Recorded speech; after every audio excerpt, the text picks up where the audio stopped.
Been a long time since I made a video, and today we are at our Southbridge location with the service lights on. And I don't think we ever did a video here.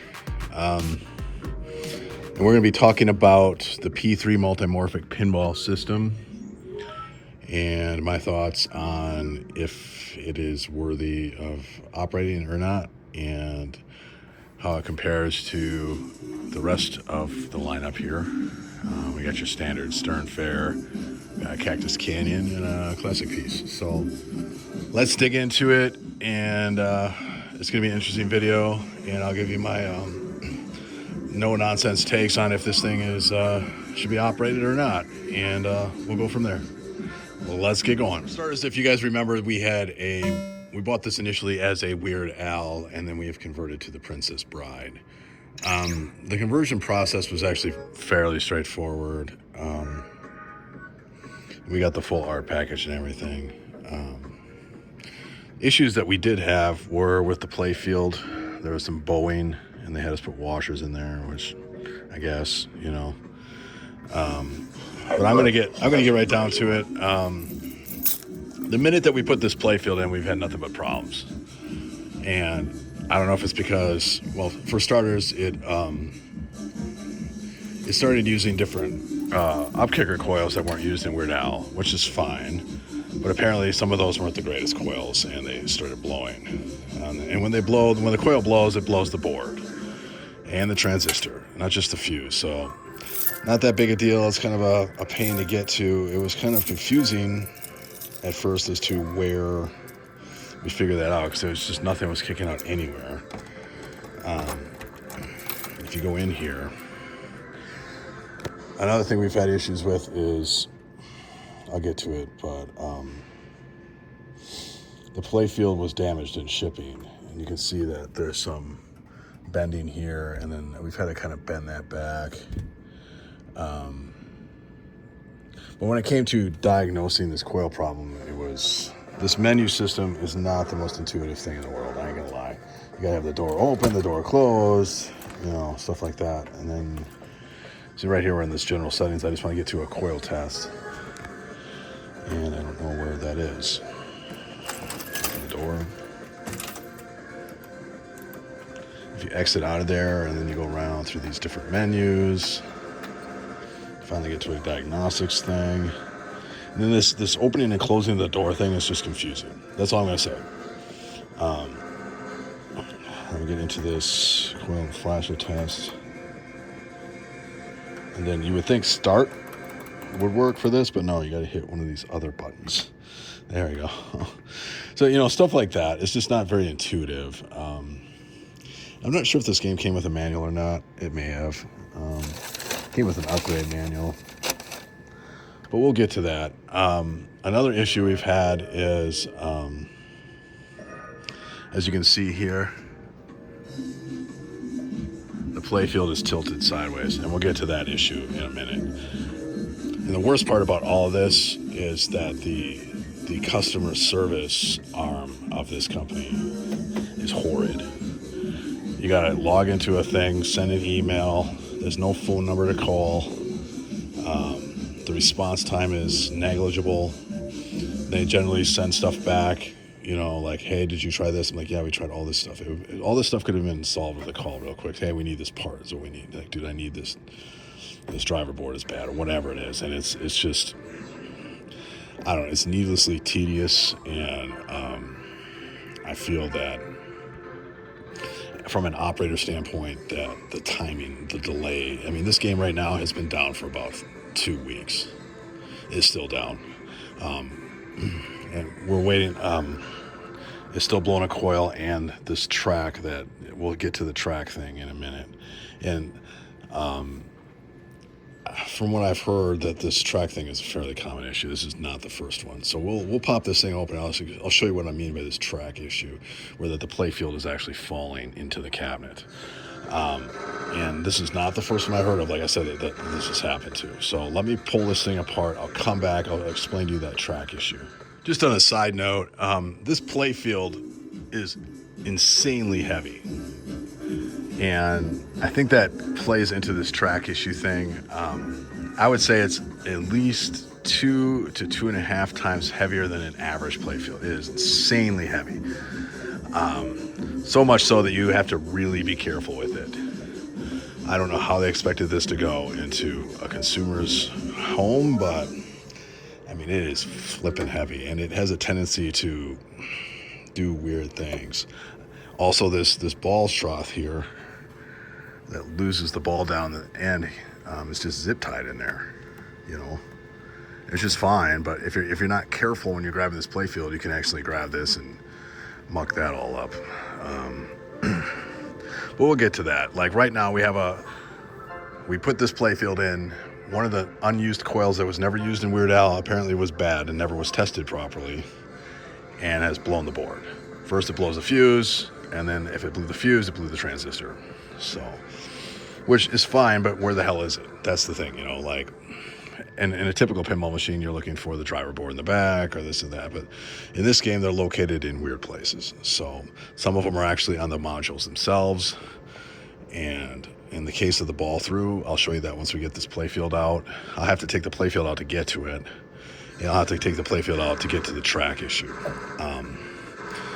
And like I said, the customer support is just horrid. I would say by far, as much as I've ragged on some of these little companies like this, even Spooky has, I mean, at least they answer the phone, you know what I mean? Like, their stuff may be kind of, you know, not really made for the street, but this is by far the worst. If you look on their website, there is not a phone number anywhere. Not for billing, not for questions, not for, I mean, and that should be a warning sign to anybody. So let me pull this playfield out. I'll show you where the driver board for these coils is and that whole assembly in there. And now I've worked on pinball machines for 25 years, and I understand how this, you know, for the most part, the basics. But I've never, I mean, I haven't seen MOSFETs be blowing like this since, I don't know, White Star, you know, older even. I don't know. It seems like a problem that should not be happening in this day and age. So we'll get into it. This thing's probably fine for a house, right? But for us on the street, we need better support, and we just cannot be. I'll show you. Like I said, I'm just rambling right now, but like I will get into it, and I'll show you what happened this track, and that was the final straw for me. I was just super pissed. I don't mind the coil thing. I don't, you know, all that stuff is tedious. The customer support thing sucks. You have to hound them constantly with the emails. You just, hey, where's my part? Hey, where's this? And they don't get back to you because their service guy doesn't work until like at the end of the day. And they will offer a callback if you ask, but I've asked for a callback. I've never got one. We'll get into, I did talk to Jerry a little bit, or Gary, or whatever his name is, but all I got was excuses, frankly. So let me pop this playfield out, and I'll show you the track thing, which is completely unacceptable, in my opinion. All right, I got this playfield out, and you can see that inside here, this right here is one of their driver boards. You can see a set of MOSFETs on one side, a set of MOSFETs on the other, and then the fuse and whatnot. So there'll be one in there, and then excuse me, in the very back, in the worst possible fucking spot, is the driver here for these coils. These are the upkick coils, and these are what we had fail. We had one of these fail. I blew this fuse back here somewhere. Where is it? Right there. Blew this fuse, also took out the transistor. So you have to take the playfield out, go way the hell back here, and yeah. Anyway, the thing that really, you know, that's fine. I can deal with that. You know, that's fine. But this track here, as you can see, it started wearing, and it's worn so badly that the playfield will not actually, it goes off track. It won't, it's sideways no matter what I do to it. Ow. Let's see if I can lift this fucking thing in there.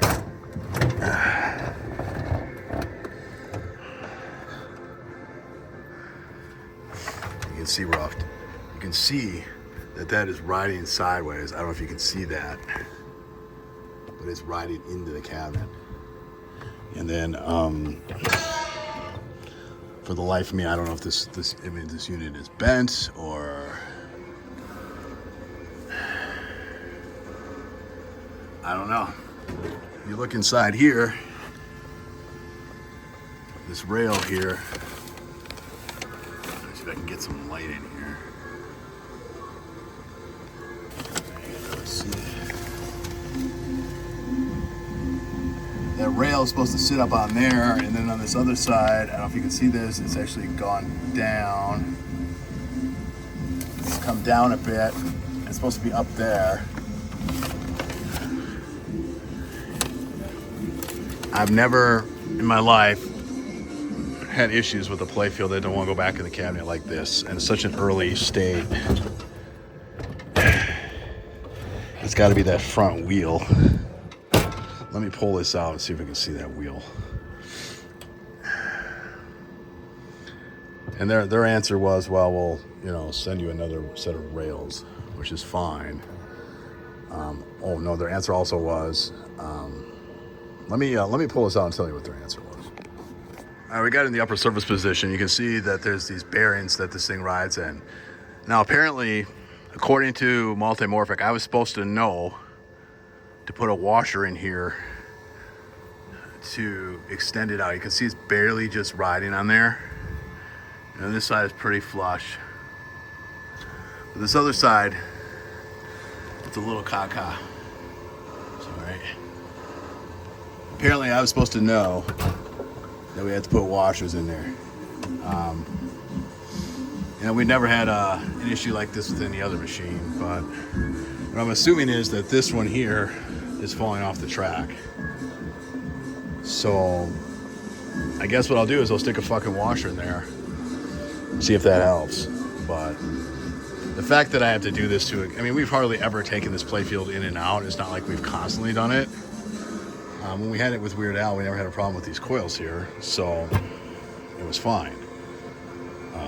But then again, all of them are not used. So my takeaway on this thing is that it's needlessly complicated for what it needs to be. And complexity in this environment is not your friend, especially with poor customer support and lack of really substantial documentation, to be honest. So I'm gonna say buyer beware. It's not that it's a horrible idea, it's just the execution. This Playfield is needlessly heavy for what it's supposed to be for this cabinet. You can feel it when you touch it. It's just, I mean, and this whole solution here, and then the worst part about it is the response from the company. Straight up, I'm just gonna tell you. So yeah, like I said, I'm not exactly happy about this machine at all. I think we're gonna pull it from service, quite honestly. So we got wood in there. You can see the wood shavings. We've had this thing for about a year. We've hardly ever lifted the Playfield, and the few times we did apparently damaged it. From this, it's so hard to say that I guess I'm assuming that this is the wheel that's off track. That one's almost off track. I don't know. I'll stick a washer in here and see if we can, because right now I can't even straighten the damn thing out. So yeah, I'm not happy here. Let me know what you guys think. Leave the links down. Leave some comments and all that stuff down below. Sorry, I'm a little under the weather today, and I'm a little disjointed in this video. But like I said, the response I got from them was not the greatest. If you want me to go in detail with that, let me know in the comments. If you want me to go into this more, let me know in the comments. For now, I'm just going to throw this out there and see what you guys think. But definitely know what you're going to get into when you buy this thing. And if you're an operator, I'm going to say I wouldn't. It's not that it's not tough in some areas. It's extremely tough in some areas, but it's needlessly complicated in others. So